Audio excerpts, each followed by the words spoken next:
Hello, it's Steve with Reassembling Fishing. Thanks for tuning in, and I hope you're doing well.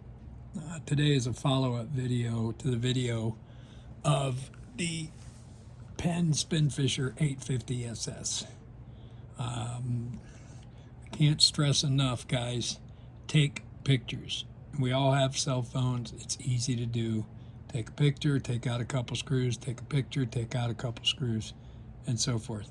That way you can actually go back and reference it chronologically and see what you took off first. So here we go. First step in reassembly is the pinion, the main bearing,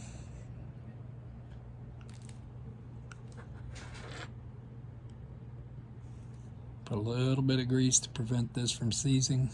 It's not a lubrication thing. This part doesn't move. The bearing moves. Put that in there, and then we have a spacer. Goes on top. Nope, we don't have to do that yet. Pinion goes in, and the pinion retaining clamp, brace, whatever. We got 3 screws. These screws are really a pain in the butt for anybody over the age of 20. There is a trick I'll show you here in just a second. This reel is for a customer and came in, had a lot of damaged parts.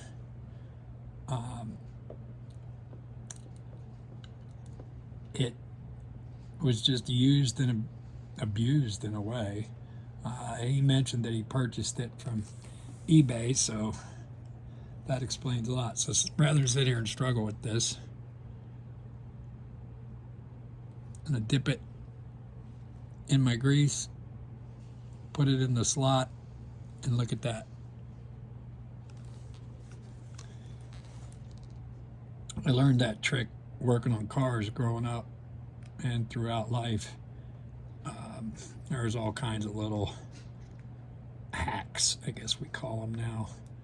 But take it and just get some grease in the slot. And usually they stick.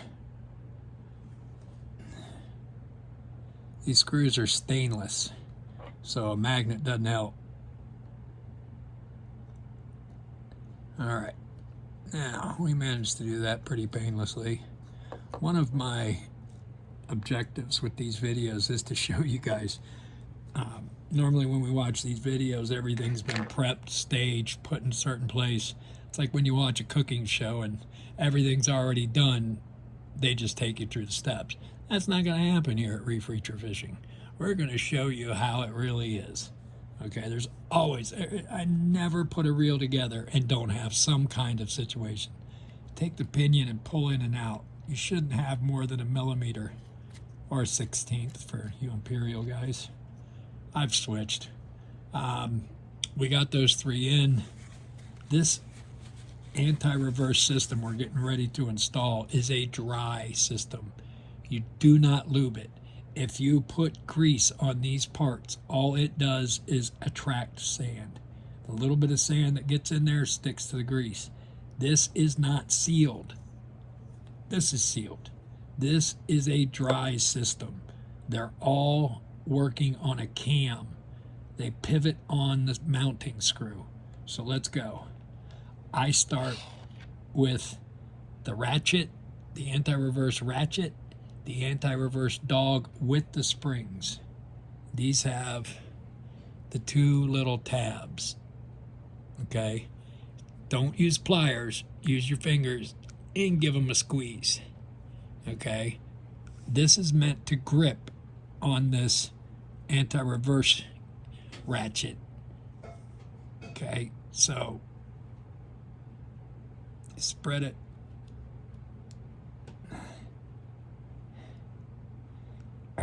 There we go.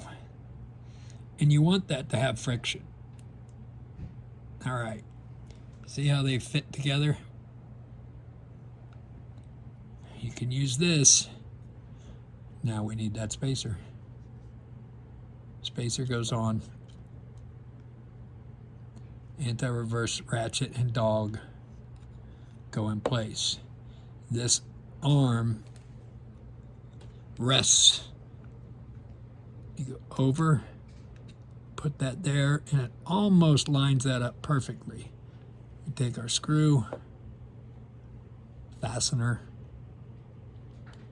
whatever you want to call it,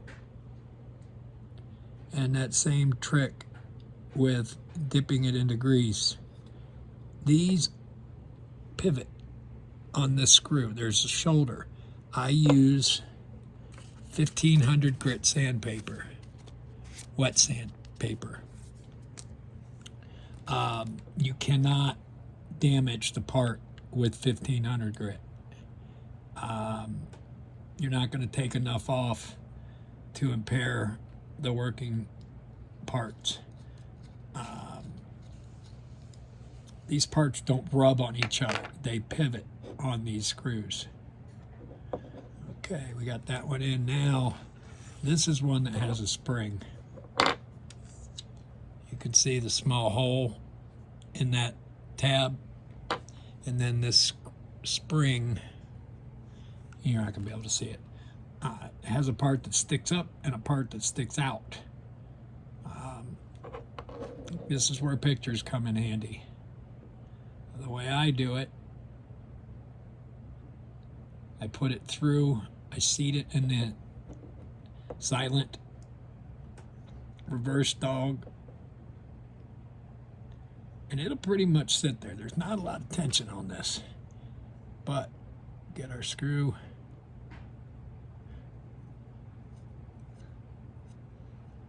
And a lot of times you got to wiggle to get it to seat on that shoulder properly. Use the right screwdriver. Tiny Tim. Oops. So you can see it all. Fat Gus. You go down, click, and then we move on. And we're going to put this guy in place. This is a transfer lever or something like that. These reels have an anti-reverse, and then there's a way to make it silent. I don't know why that was such a big deal. It's not like the clickers on the conventional reels, but it stops the ratcheting sound. To me, it's just something else to break down.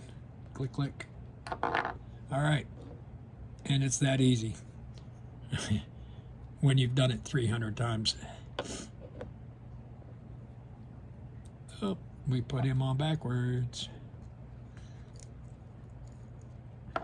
These transfer levers have a unique shape.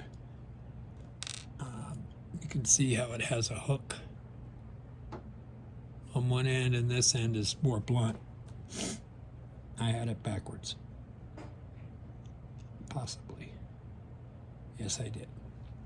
And most of these will sit in place. There's not a lot going on here. It just looks intimidating. But take those pictures and you can reference back. Click, click. Now, let's see if we're any better. Nope. What is the major going on here? Transfer lever is not like in life.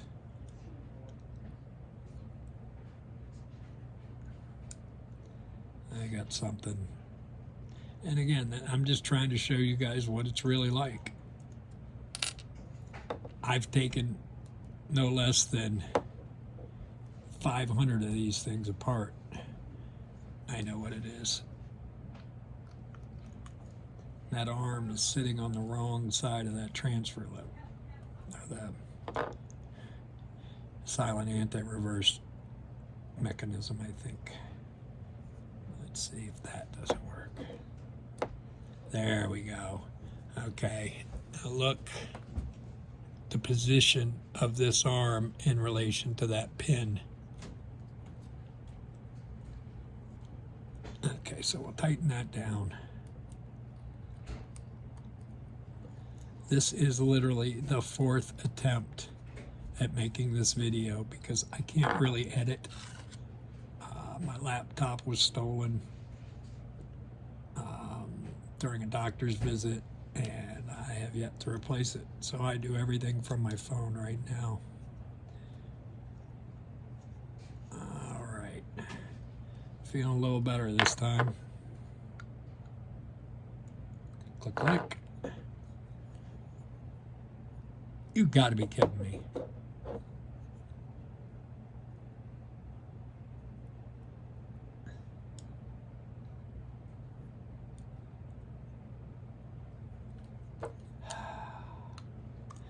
Let's reverse this transfer lever one more time.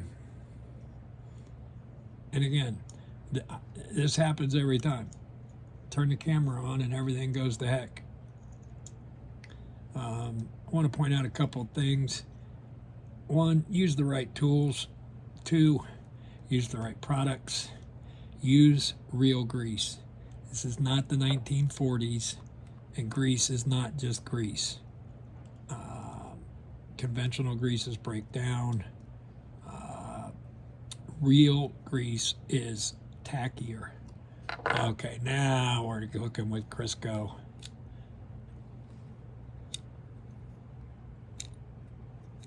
All right, that's working, trust me. Next step will be, and again, don't put grease on it. I know it's tempting. Guys like to fill this whole cavity with grease too. I don't know what's up with that. Again, it's not the 1940s. If it's not sealed, grease isn't going to seal it. It's going to make your reel feel like you dipped it in syrup in January. Okay, next step will be to install the rotor.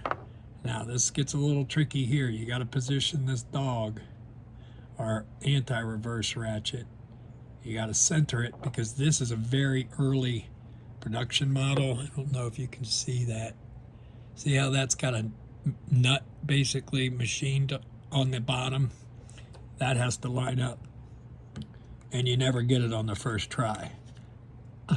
Except for that, you need that much of the pinion sticking through.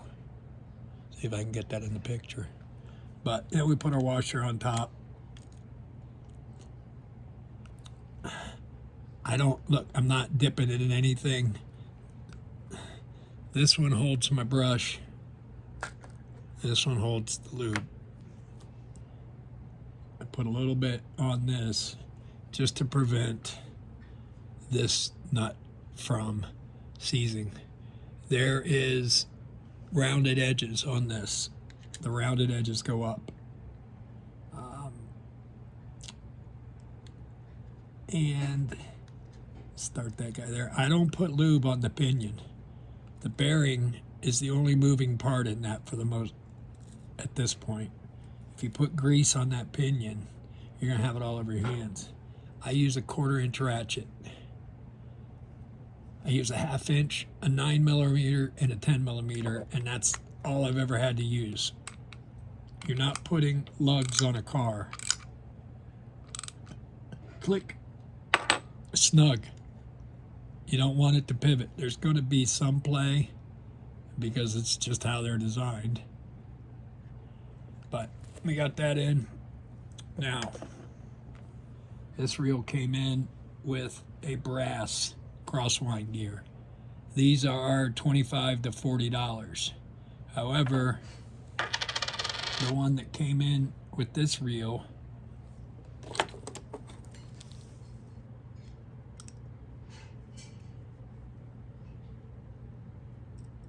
the pin comes out. I've never seen it. Never. And that's saying a lot because I've used these things since 1992. So we're going to make an executive decision, and unfortunately, we're going to put an aluminum one in.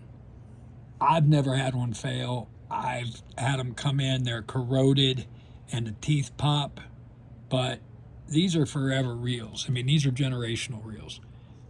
I ran no less than 8,000 charters in my time with these reels and really didn't have to do much to them.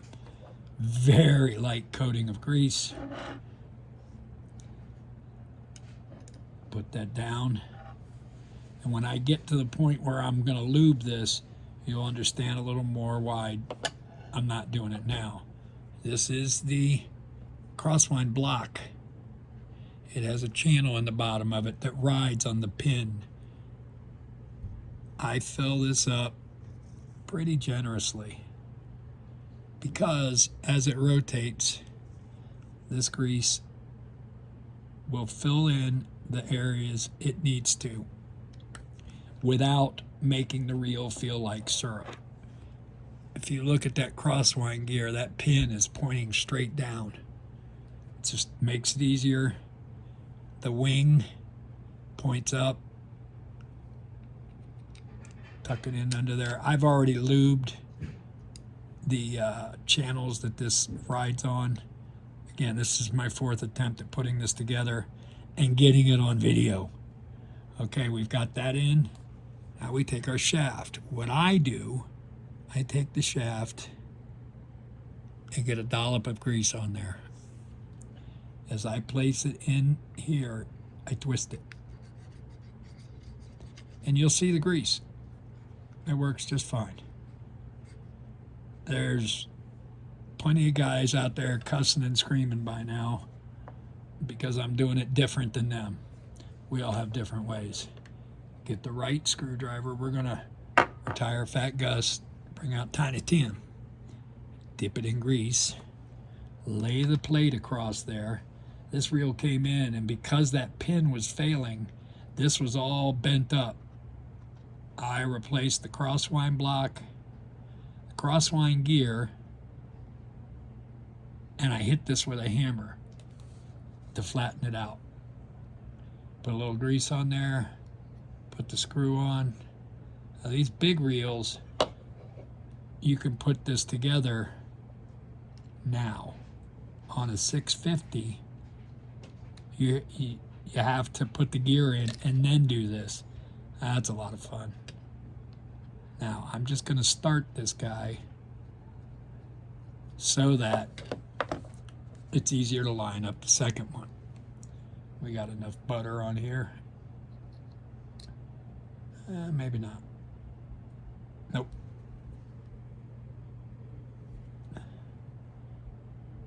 See how I put my pinky out?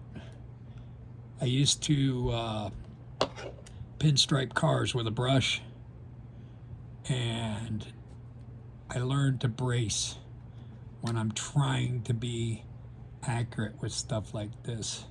If you just put your hand in a position where you can brace it, makes everything a lot easier. Now we're going to run these in.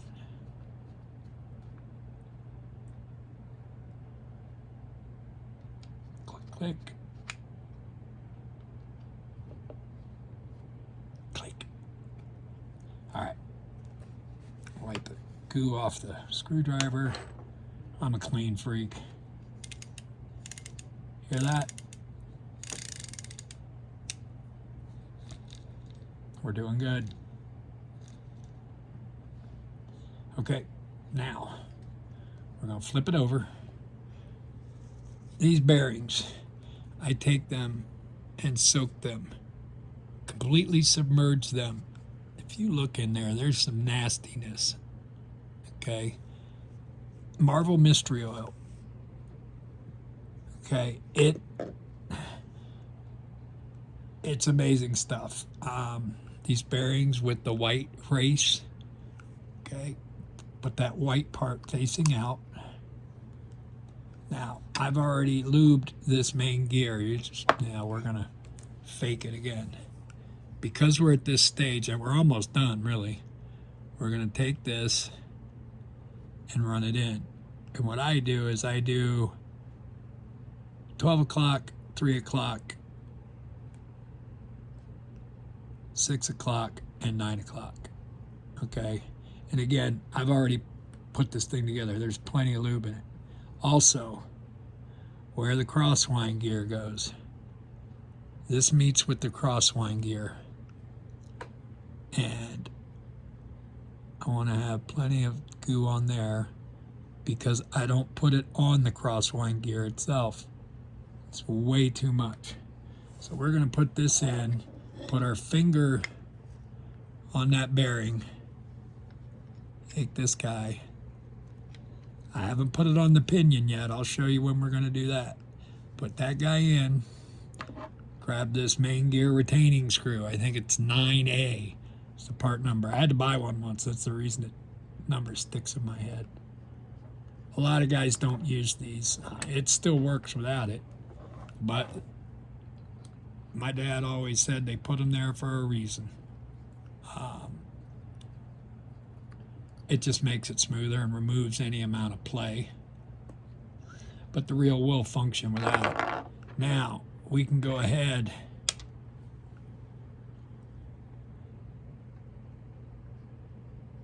a little bit on there.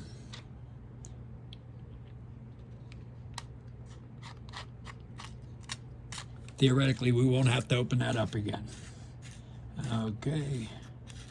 Now, I go through, I can still see the pinion. I don't know if you can see it there. Take a little bit of grease, put it on the pinion, rotate it, put it on the pinion, and you can see, you can't see, but if you're doing this on your reel, you'll be able to see that that grease is now working into all the gears. Beautiful. The guys put grease all over this. Why? It's not gonna rot. So I don't.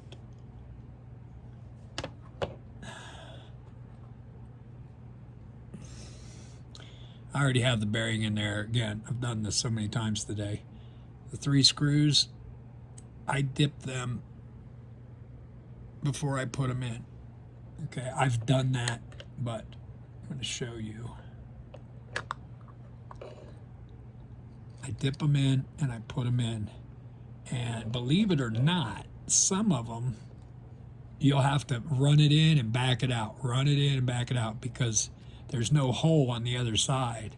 And if you get too much grease in there, it won't tighten down because of hydraulic pressure.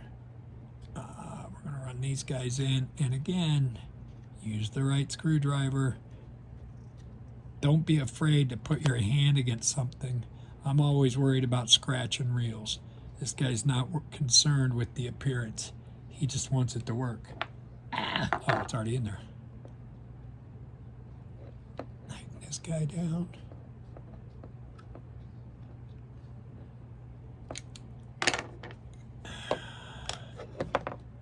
Bearing retainer and seal. Okay.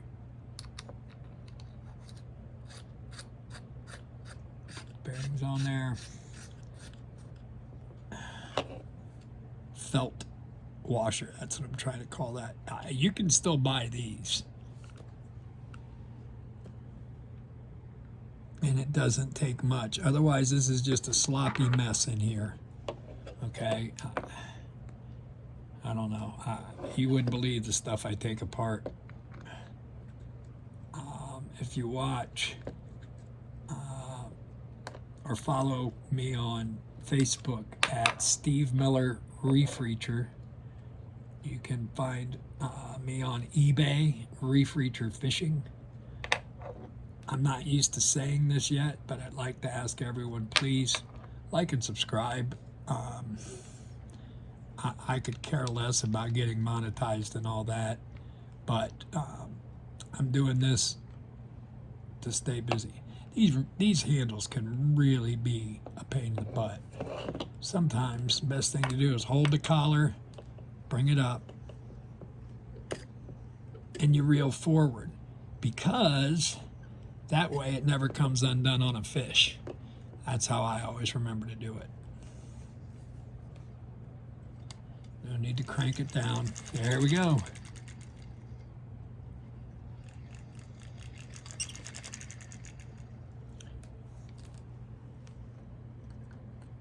Just for giggles, we're going to put some more on that shaft.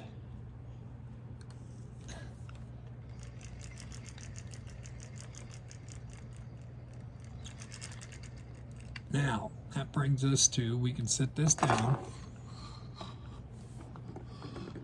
a thrust washer. This reel came in with this, it's all, I've not seen that done before, but it wasn't even installed on the reel. If you don't have this thrust washer on these Spinfisher reels, whether they're SS or the Greenies or the Z series, they all need this thrust washer. If you do not have this thrust washer, that when the crosswind travels up and down, without this, it spends too much time at the top, and it bunches up at the top of the reel, and it makes a cone facing the back of the reel. If you're using a reel and it's doing that, this is what's causing it. I don't care if it's a Shimano or Daiwa or whatever. If it's a spinning reel and the line isn't going on evenly, it's something to do with the crosswind mechanism. So we've got that on there. And if you watch the other video, there's definitely something up with this spool. I'll teach you a neat way to keep, see how this is all, it's not fastened, and I don't have a rubber band handy. All you do is make a little shoe knot. I don't even know what this is called, a square knot. But you leave a tag off your dummy end. Go back, and all you do is pull this forward, and it won't come off. And then when you want to take it off, pull backwards and it comes off. We know it all. All right, this reel came in, I noticed right away. This is not, it's missing washers. I'll just leave it at that. I did find the retaining clip in the bottom of the box. We got to get these washers out. It does have the carbon fiber washers though, and we're going to clean this out. These drags don't get conventional oil or grease, okay? They just don't. It's where Cowls comes into play. See what's coming out of there? No bueno.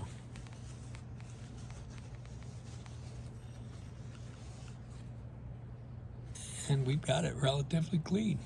Now, let's see what we got here. Yeah, there's washers missing.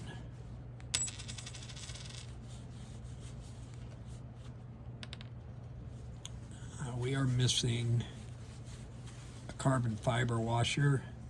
And one thing I've realized since I started doing this, I buy my washers, and there is a washer known as a 6-60. That fits the 1/0, 2/0, all the Long Beach 60s, the 750 and 850 reels. The 650 uses a 155, same drag washer out of the monofill reels, and those that level ones. Okay, bear with me just a second. I'm in a wheelchair, that makes this a little more difficult, but we gotta get a washer.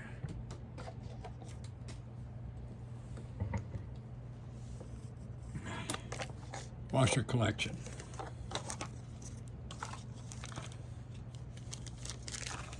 Never throw out the old ones. These are the not HT100s. Yeah, these are the HT100 washers, and you can see how thick some of them are. When you use the carbon fiber, they're thin. They're only 1 millimeter. And it allows you, on Senators, you can get a couple extra washers in the drag stack, which increases the surface area, which increases your drag.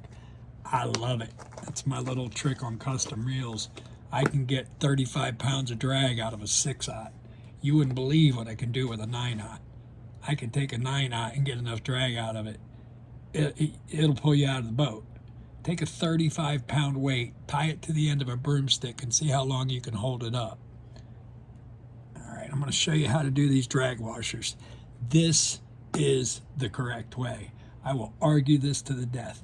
These are not supposed to be saturated. You dip them in. Ooh, that's way too much.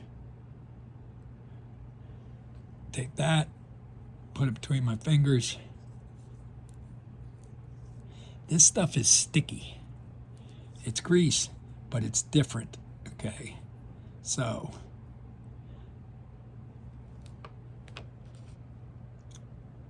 I don't know if this will show up, but see the difference? There's a sheen on this washer. That's all you want. Because what'll happen is you're gonna squeeze it down and it's gonna go and all over your drag, and it's gonna mess it up. It's not gonna function. It'll function, but it won't function properly. These reels, look at the size of that spool. 297 yards of 20-pound test. With this drag system, man, as long as they don't hang you up on something, I've caught a 110-pound amberjack on a 750 SS. But you take a little bit of goo, rub it in, and it'll soak in as well. But you want to be able to see the texture of the carbon fiber when you do these. All right, now, I hate this grease. It's impossible to get off my hands. And it ends on the outside of the body, and it just doesn't look right. So where we start with the Teflon washer.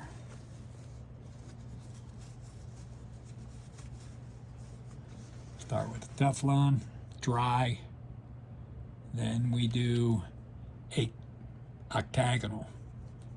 I call them keyed. That goes in, carbon fiber. Another octagonal, another carbon fiber. This is actually a keyed washer. It has the two flats. And that's going to be it. That's the right number. I'm going to take this guy, pop it in there. You know, in these eBay reels, you can tune in Dennis at Second Chance Tackle, and he's my inspiration. Man, I watch him all the time, and that's how I'm trying to model my videos after. But now that's in, it's seated. This is the fun part. Trying to get this lined up, because if you don't,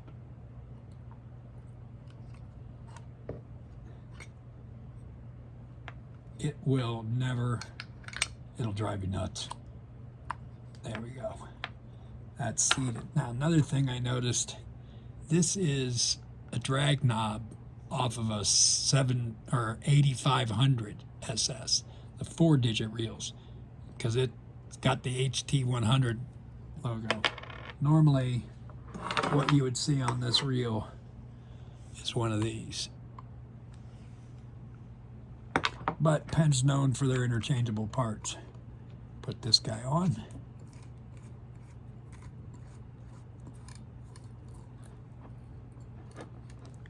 And we're there.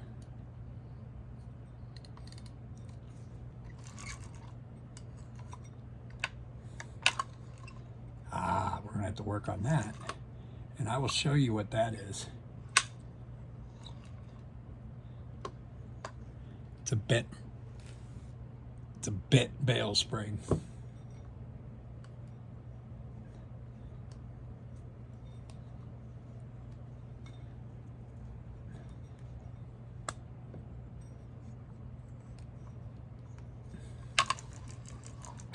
See the difference? That's one thing I hate about these 850s. If you don't get a full turn, but it was that easy. There you go, guys. Only took me 4 tries to get this video out. Like, follow, subscribe. You can find me at Reef Reacher Fishing on eBay. You can find me at Steve Miller Reef Reacher on Facebook. I appreciate your comments. I appreciate you tuning in. We're going to sign off.